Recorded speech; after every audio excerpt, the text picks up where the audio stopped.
Welcome, one and all, ladies, gentlemen, and everyone in between out there in podcast land. We are back with another episode of Music That Matters on Different Strings, a guitar adjacent podcast. I am your host and non-music chooser. My name is Wes. I'm here with my good friend Andy, who is your host and music chooser for this week. Please, Andy, say hello. Oh my God, hi. Well done. We're going to get into the music real quick. We got a banger for you, but please, Andy, tell everyone where they can find us on the internet so we can get on to the meat of music that matters. As the kids say, you want to go to the World Wide Web and find us differentstringspodcast.com or email us your questions or topic ideas at differentstringspodcast@gmail.com. We're also on Facebook. Good news for you racists out there and 70 and 90-year-olds. We're on Facebook at Different Strings Podcast. And if you're listening or watching on YouTube, please, for the love of God and all that is pure, like, subscribe, hit the bell, comment, do all the algorithm things that the algorithm gods demand of you, including sacrificing virgins and drinking goat's blood. And then finally, please subscribe to the Different Strings Podcast, wherever you listen. Wait a second. Yes, what? Back up just a little bit. What did you say about virgins and blood? What? I didn't say Okay. anything. I didn't say anything. Okay. Next. Please subscribe wherever you listen to such media, okay? And I said nothing about virgin sacrifices or drinking goat's blood. All right. Well, you may not believe that after you find out what the next choice is. And it's Andy's turn to pick our Music That Matters album, and she's picked a banger that slaps. There is no filler on this album. Take it away, Andy. I completely agree. Wes, have I shared with you my opinion on this album? No, not yet, because we've never Okay. talked about it before. Okay. So there is one album out there which I think you and I agree on that I don't know. There is not a wasted note on the entire record. And I will say that is King's X, Gretchen Goes to Nebraska. Would you agree? 100%. I wouldn't be 1,000%. Not a wasted note, not a wasted Nope. cymbal hit, drum hit, everything front to back. And to me, that's a really high bar to hit. Like, It is. every song, every note is where it's supposed to be. It's just chef's kiss amazing. Few albums can say that, at least that I'm aware. And I would classify this particular album as one of the few, not a wasted note. And that album is 1992's Alice in Chains' Dirt. Boom. Boom. What a phenomenal record. And, I will tell you, my opinion of this record has changed greatly over the years. Really? Yeah. So, yes, when it first came out, it was a phenomenal record and I loved almost everything about it. However, it's really listening with a different set of ears today, that I'm probably in a better position to appreciate it front to back as I do. So whereas Gretchen Goes to Nebraska, I think from the beginning, like, that was the record front to back, not a wasted note. This one, like, I don't know, it almost had to grow on me a little. Like, I had a friend over today and we were listening to it, and when I was going down the track list and I mentioned Sick Man, which is the fifth track on the record, he was like, I didn't like that. I'm like, I didn't like it either. Let's listen to it again. And we put it on and he said, I hear it differently now. And Yeah. I would say the It's same funny. thing about the rest of the record. Even the songs that I didn't immediately that didn't immediately appeal to me definitely grew on me over time, especially knowing Lane's struggle and knowing Yeah. the content of the lyrics. So go ahead. I was gonna say I agree with you about the, coming back to this album and listening to it with different ears, but I still don't like that song Sick Man. Now, would I change anything about it? No. I believe it is as perfectly crafted as everything else on this album. I just don't like that song. Mm-hmm. That's all there is to it. Mm-hmm. Yeah. So for those that don't know, and I'm going to be honest, every time I read people talk about grunge in Seattle, Alice in Chains gets lumped in there. But can I just take a minute and say, I I don't know that I consider them to be, I just don't know that they, to me, are, when I think grunge, I think Nirvana and I think Pearl Jam, and to a degree, Yeah. definitely Soundgarden. And but I Yeah. just, to me, Alice in Chains feels heavier than grunge. Yeah. Well, and let's just say this. This may be an unpopular thing to say. Wearing flannel and surplus combat boots does not make you a grunge band. Thank you. They had the look They looked like grunge guys, and they came from but Seattle. Alice in Chains was a metal band. Thank you. I completely agree. They just I mean, happened to be, especially from Seattle. And because I mean, just listen to Facelift. That is yeah, a metal album. Period. End of story. Hard stop.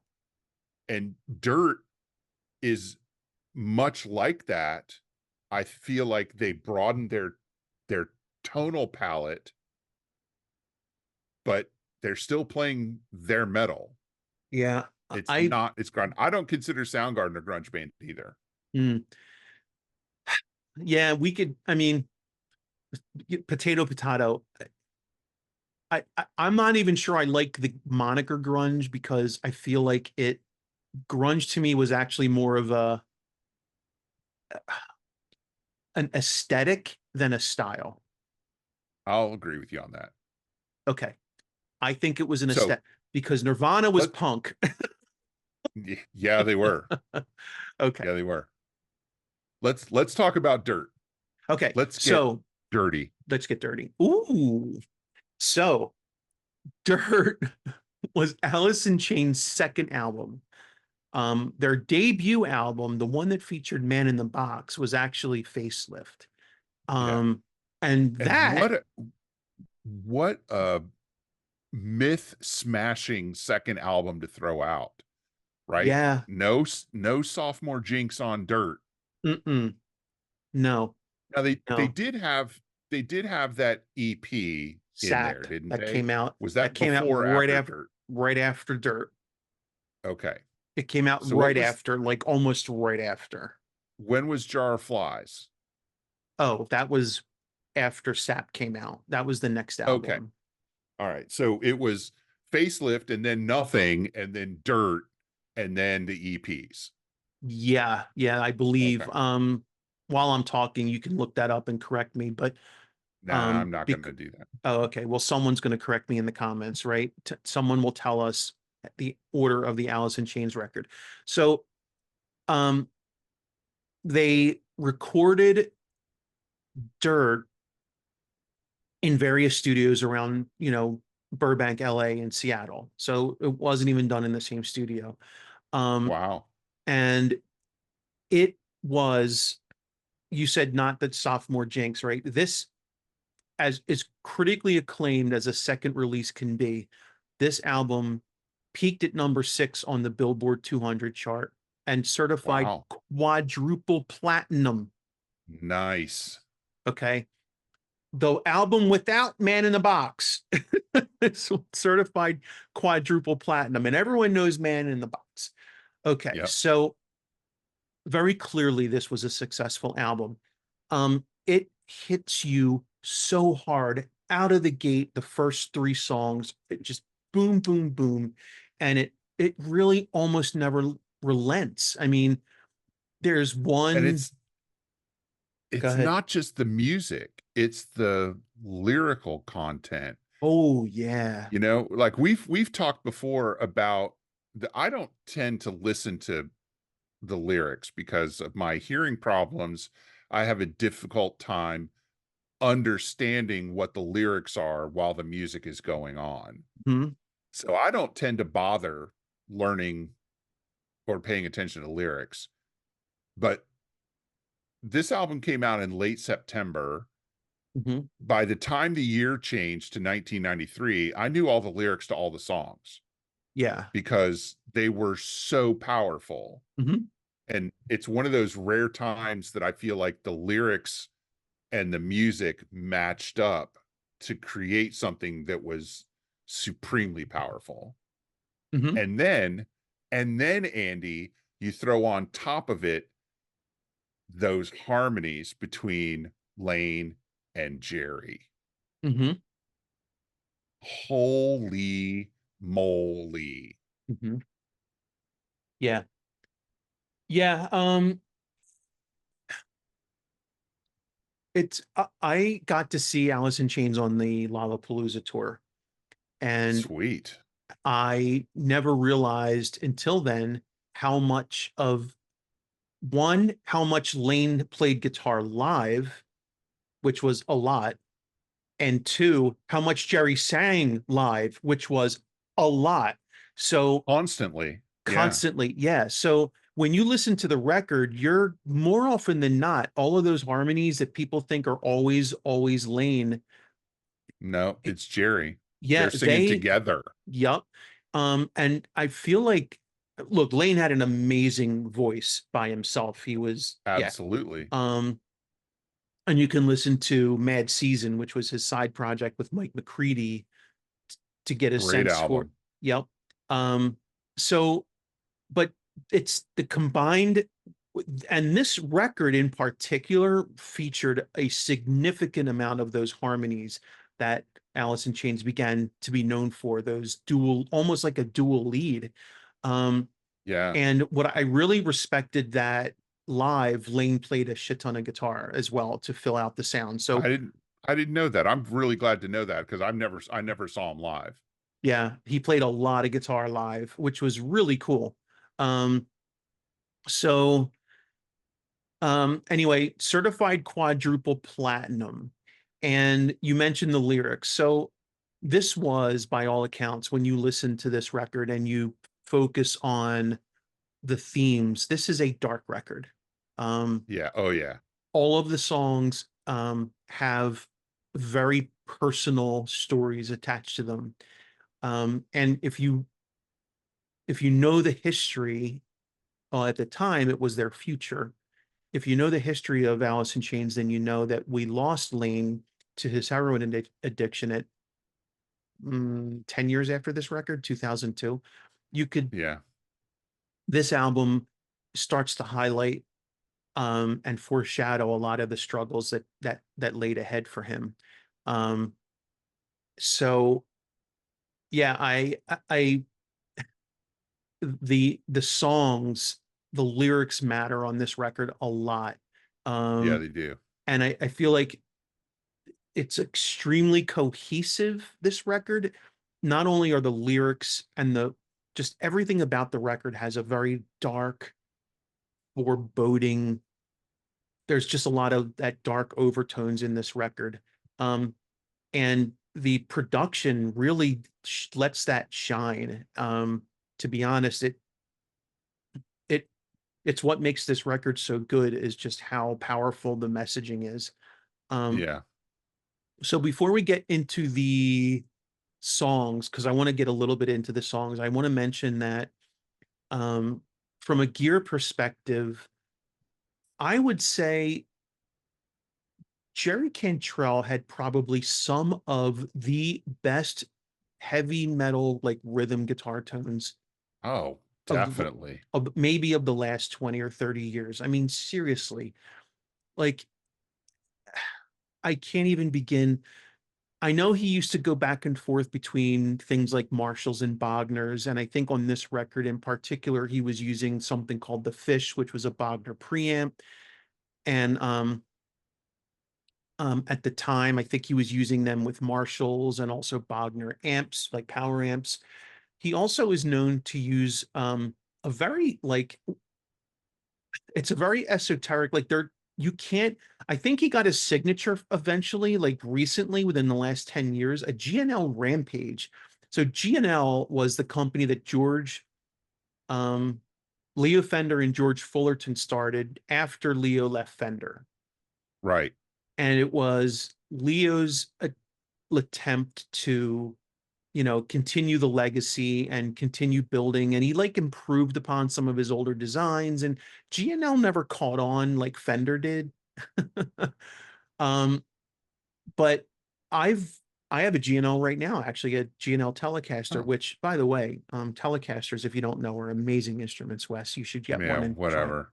Um, so GNL made this thing called the Rampage, which was a dual humbucker, super strat. And you don't see a lot of them around. You didn't even back then, but he's almost Mm-mm. like exclusively used them for a very long time. I know he switched to Les Pauls for a minute, but he's like known for that GNL Rampage.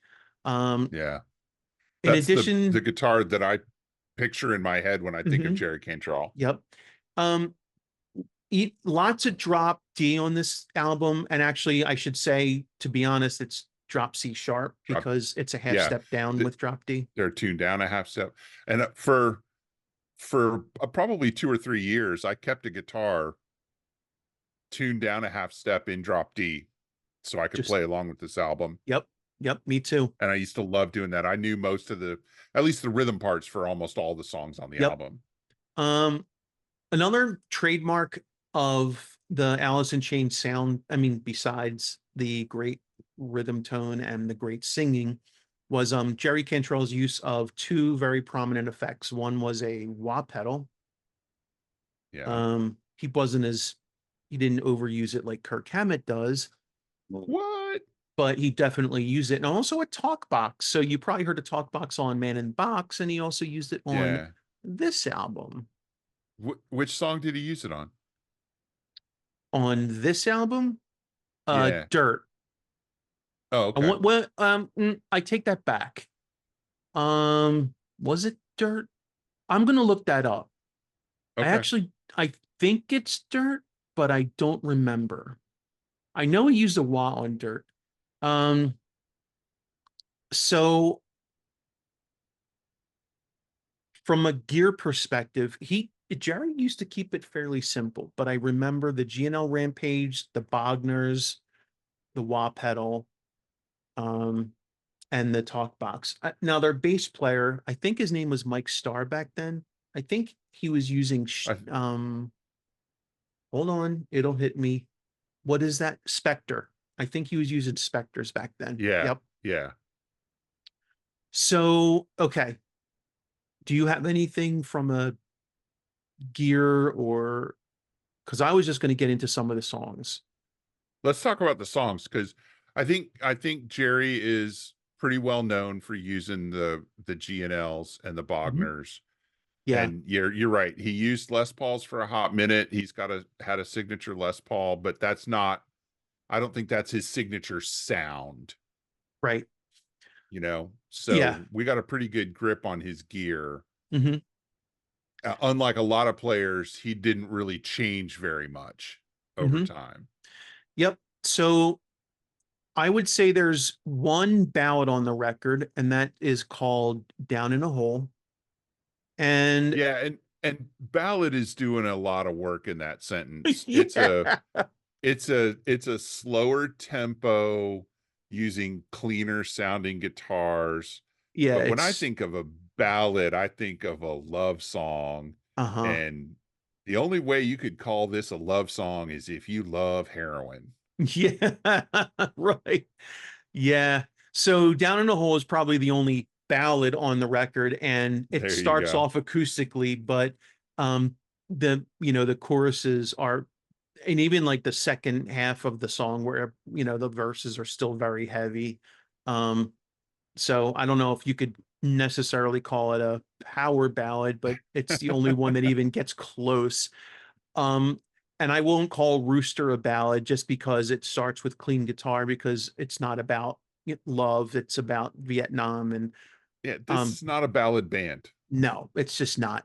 Okay, so the first three tracks out of the gate: Them Bones, Damn That River, Rain When I Die, all drop D, all super powerful, heavy, just yeah. Um the I read, and I included it in my notes here. Apparently, Damn That River was written by Jerry, and it was inspired by a Oh, fight cool. between him and Sean Kinney, the drummer, which I think is Oh, kind of cute. really? Yeah. That's kind of funny. Yeah. Okay, so those are the first three. And then of course, Down in a Hole, which I believe was one of the songs that Lane brought, that really touches on his struggles with heroin. Down in a Hole, Yeah. Junkhead, and Them Bones. Um, so yeah, and so Down in a Hole, Sick Man is the fifth song. We talked about that. Um, Wes mentioned it's probably the only song he doesn't like. It's extremely weird. Yeah, it And is. when I listen to Sick Man, I listen to it thinking about Lane, and I appreciate more what he was going through. And that's what brings me to, that's what brings me the appreciation for the song, is just understanding his place Yeah. and why Now, he wrote it. one thing I think is really cool about Sick Man is they use effects on the vocal tracks, Hmm. to get that kind of watery, I don't know if it's tremolo or chorus or what, but they really, the production team thought about more than just the guitar when they're thinking about Um, effects was that on the Sick Man or sound. was that Godsmack?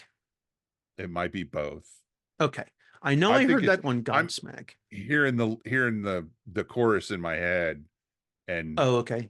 to me it sounds like the vocals are affected. Okay. Um, we talked about Rooster being about Vietnam. So actually it is the story of Jerry's dad, who Right. served in Vietnam. So that was, Rooster was his nickname. Um, and that's the song is about his dad and for his dad. Okay. Obviously, Junkhead, we can pretty well understand that's Lane's song What? about his addiction. Um, so Dirt is the next one, and that is the one that it starts off with a wad riff that has a very, I don't want to say Egyptian, but a Phrygian feel. And Sure, yeah, it does. yeah, Absolutely. and it's just super, super dark, very heavy. And yeah, and Godsmack is next. That one is, it used to be my least favorite on the record, if I'm being honest. Um, but I don't Well, know, by like this it's time, growing on by the me. time, yeah, and it is a good song, but by this time, and I am not making light of addiction Hmm. at all, but by the time we're 9 songs deep in the album, it's like I feel like we get it, Hmm. lyrically. Lane is struggling, he's angry, he's addicted, and he doesn't like to be any of those things, Yeah. you know? Uh-huh. So Um, it's from this to the end of the album, it's a little, it get emotionally, it gets a little exhausting. But okay. I'll tell you what, as being somebody who has had a dear friend with that has struggled his whole life with addiction problems, that dude's pretty exhausting. you know, Yeah. like I love him, but he can be exhausting, and maybe that's the point. Hmm. Yeah, it is exhausting. Yeah. Um, so track 10 is actually a very short interlude. I'll skip it, but I want to mention that I learned something today that I didn't know, and that is it features Tom Araya from Slayer on it. Yeah, I didn't know Um, that either. And I'm looking at I've got it. Of course, I've got the song on my computer. I actually don't have Iron Gland on my computer. So I think that might be another song on it that I don't care for. Oh, well, actually, it's just In addition it's to an Sick Man. interlude, and it's really not even a song. Oh, So, okay. Gotcha. um, okay. Hate to Feel, obviously another very deeply personal track for Staley. Um, the next one is Angry Chair, which Great became song. many people's favorite. It is written entirely by Lane Staley and is probably Nice. one of the album's most iconic songs. Very dark, very brooding, extremely heavy. It's one of the favorites, and it's the almost the dead last song, right? I mean, Yeah, they and really it's got closed that the album strong. cool bent note in the riff, Uh-huh. it struck me. I didn't know that Lane wrote that song. I always thought that Jerry wrote that song, and I always assumed that it was like an early song that he wrote because that riff was so simplistic. But Okay. knowing that Lane wrote the song, and knowing that Lane, although a good guitar player, was probably not the main he was not the main guitar player. So Hmm. it may be a song that he wrote not knowing, or not having as much experience writing riffs. So he just hammered something that sounded really cool. Hmm. And, maybe in that respect, not having a lot of technical knowledge actually benefited the song. Right. Yeah. And then the last song is Wood, and or Wood, because it's a question Would, mark. And would, it's probably one of their most famous songs. Um, and I learned today it was written by Jerry as a tribute to Andrew mm, Wood of Mother Love Bone, who died of a heroin overdose. Um, and actually, a lot of the folks in the Seattle scene back then were deeply affected by Andrew Wood's death. Chris yeah. Cornell, in particular, Eddie Vedder, all the guys in Pearl Jam knew him. Like, apparently, this dude was just like universally loved, but he really struggled. And when he died, it actually inspired a lot of people to write about it. So this was And Jerry's song but for him. unfortunately, it didn't inspire a lot of them to stop doing heroin, No, it did not. Heroin was a big which, problem back then. yeah, I mean, it may still be today, but I know back then it was very bad in the scene. yeah. Yeah. And this, I think, Wood is probably Alice in Chains' most radio friendly song. Okay. Not It Man in the was, Box. no, I mean, Man in the Box was on the radio, but I think Wood is a more radio friendly song.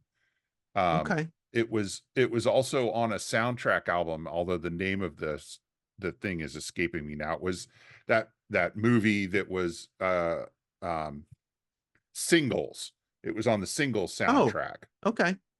And Alice in Chains appeared in the movie. They were Oh, one of the bands in one of the concert venues. okay. I didn't know Um, that. That's kind of dope. yeah, and that I think that soundtrack album came out before this album did. I'm looking for it. Oh no, the Singles came out in 92, but and it came out in September, about 2 weeks before the album. So yeah, the soundtrack for the movie came out ahead of the release of Dirt, but only by a couple of weeks, Okay. 11 days. Okay. So there's my synopsis, my high level overview, my track by track counting um Alice in Chains Dirt. So to sum Yeah. up, why does this And album matter? Go ahead. it was the lead single, or lead song on the soundtrack. Oh, okay. And I believe it was, I lost my page. Um and so I'll just a little starburst from the history of Wes. Um, the band I was in at the time, Hmm. my singer, the singer, his name was Tom. He's passed away, but introduced me to Pearl Jam and Soundgarden, and Mother Love Bone, which is the band that Andrew Wood was the singer of Mhm. before he passed away. Um, and the soundtrack to that movie has some really great songs on it, including Wood, but it's also got a Pearl Jam song called State of Love and Trust. And my band played both of those songs, Okay. which for Wood wasn't terribly difficult, but I was the only guitar player at the time we covered those songs. Oh, So State of Love and Trust was a bit of a challenge. yeah. Okay. I remember that I had to song. pick, Boy, that's been a while. yeah, yeah. Anyways, please continue. I Oh, apologize, but no, I it's fine. really like that song Wood, even though not only have I heard it 1,000 times, but I've played it 100 times, you know, Okay.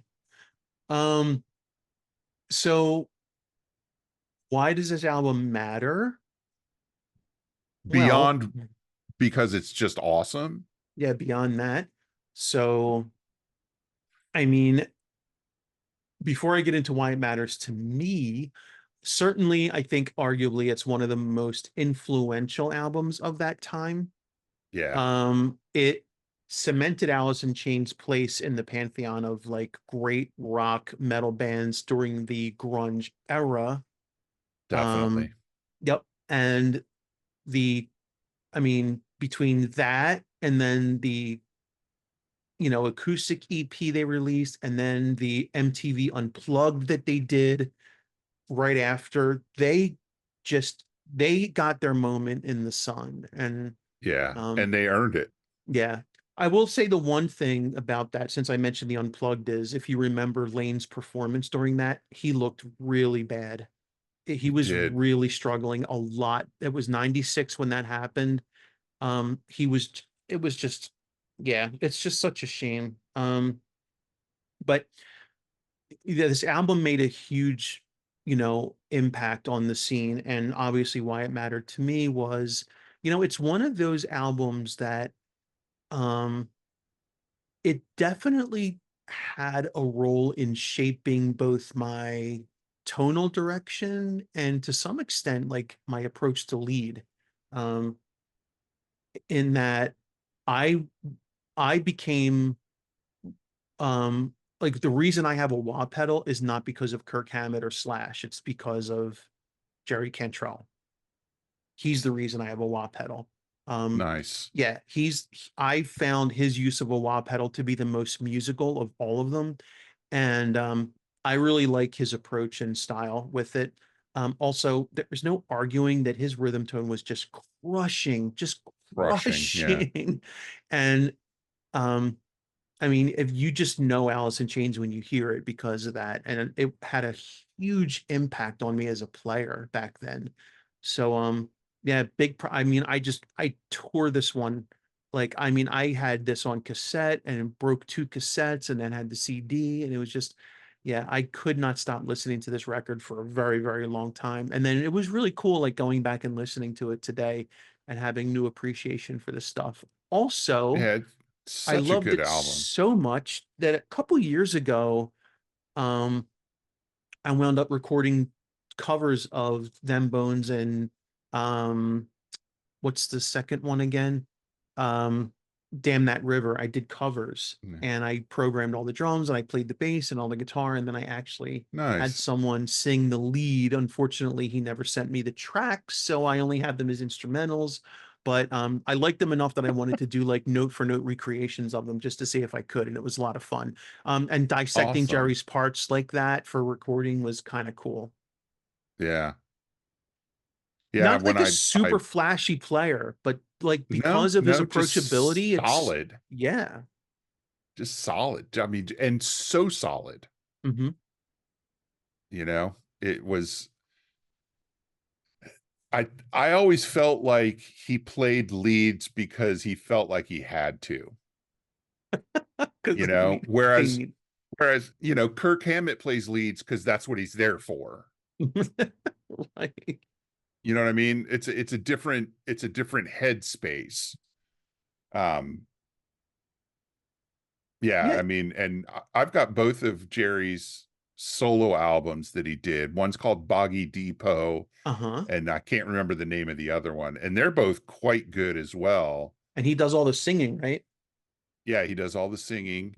Um, it, it was when they first came out, it was weird to listen to them because you could almost hear what Lane would have sounded like singing those Mm, songs, yep, I remember. you know? Mm-hmm. Um, but kind of once you got past that, it was they're really solid solo efforts. Mm-hmm. Yeah. I recommend them. Yeah. You know what we're gonna have to do in a soon music that matters. We're gonna have to talk about all of these great solo projects that no one is talking about or no one did talk Yeah. about. Like, can we take a minute and just appreciate that Jakey Lee's projects after Ozzy were a million times better than anything he did with Ozzy? Oh, dude, you ain't lying. Badlands and then Red Dragon Cartel Yeah.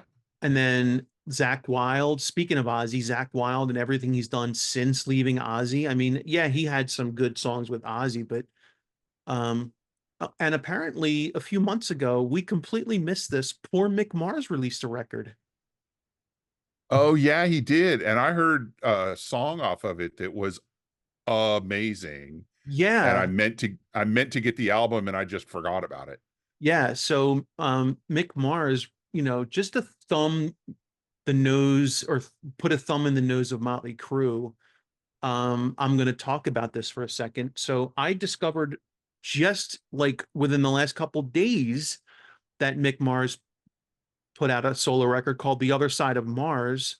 Yeah. And I was like, oh, this is not going to be too great. I know. And oh my God, it's just so big.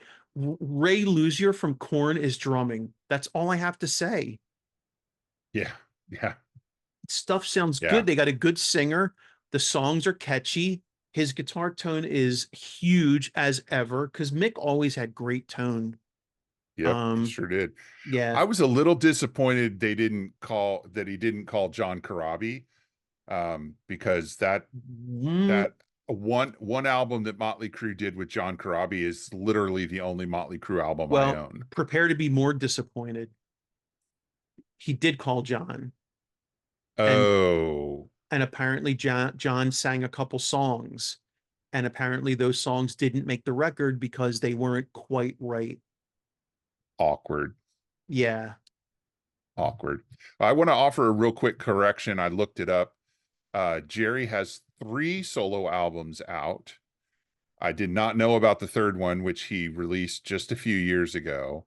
But the 2 albums that I was talking about were Boggy Depot, which was his first, and Degradation Trip, which came Yeah. out in 2002. When And did the those first both one come out? charted 98, Boggy Depot, and they both charted in the US Yeah. on album sales, Hmm.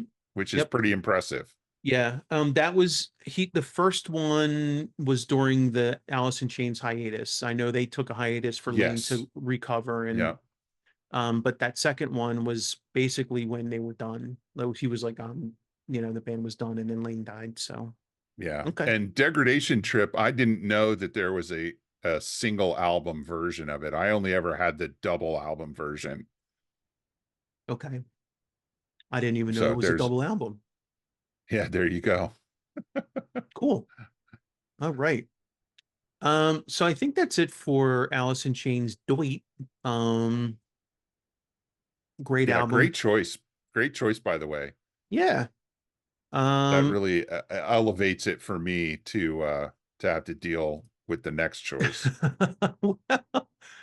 it's like you have to decide, am I going to stay super heavy? Am I going to stay guitar? Am I going to just throw a total curveball at him? Yeah, uh-huh. What are you going to do? I don't know. We'll All find right. out. Okay, so while you're thinking about it, please visit us at differentstringspodcast.com. Email us your questions or topic ideas at differentstringspodcast@gmail.com. We're also on Facebook at Different Strings Podcast. If you're listening or watching on YouTube, please like, subscribe, hit the bell, comment, all the things. And then finally, please subscribe to the Different Strings Podcast wherever you listen to such media so you don't miss a single action-packed thrill ride horror show. This girl is like, Oh,